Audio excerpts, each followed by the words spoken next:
All right, ladies and gentlemen, we're trying something a little newish here. The next, our example 5 is going to have the same kind of thing. So we're experimenting. I've kind of gone backwards. Anyway, don't worry about the details. So this is going to be a two-parter. The second part is voluntary. And we're going to see how this works. As far as, does it help you out? Does it help keep things organized? Does it help some of you just go through because you want to be able to solve the problem? Does it help some of you split apart what's happening compared to what we're doing? Things like that. So using property of exponents. So what we're going to be doing here is talking about the case when we're multiplying the same base, different exponents. We're going to be talking about the instance where we're dividing to the same base. Thank you, and with different exponents. And when we're taking power to a power, that means we have a base to a power, and all of that is being taken to another power. So what we got to remember is 3 squared is like 3 times 3. And I'll go in the next video detail of that. But if we think about that, that means it's 3 times 3 times 3 times 3 times 3 times 3 times 3 times 3. In general, whoops, that means I have 3 as my base 8 times.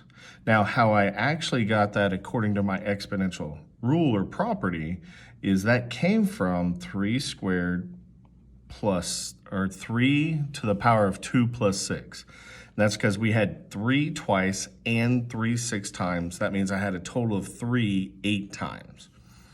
And so our final answer here is 3 to the 8th, because when we're multiplying a base that's the same base to different powers, we add those powers.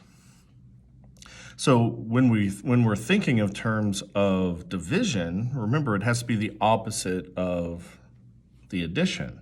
So the addition, or the division here, is we're going to take that same base, but then we have the exponents minus each other. And it's the numerator exponent minus the denominator exponent. And so here we're going to get the answer being -4, or quantity -4 to the -5th. Now, depending on how they want it, we could be done here, or we might need something else just for practice, because normally we could leave it like this and worry about it later. Because honestly, we don't like dealing with fractions if we don't do. Now, some mathematicians do, so I'm not saying that's a universal. I don't like dealing with fractions, so I would have left it like this. However, it says we're only using positive exponents. This is a negative exponent, so I have to apply my rule that if it's a negative exponent, I have to flip where it is. So it's currently in the numerator, because this is the same as over 1. So now I'm going to flip it into the denominator. And that 1 now goes up top, and I get -4 to the +5th, and now I'd be done.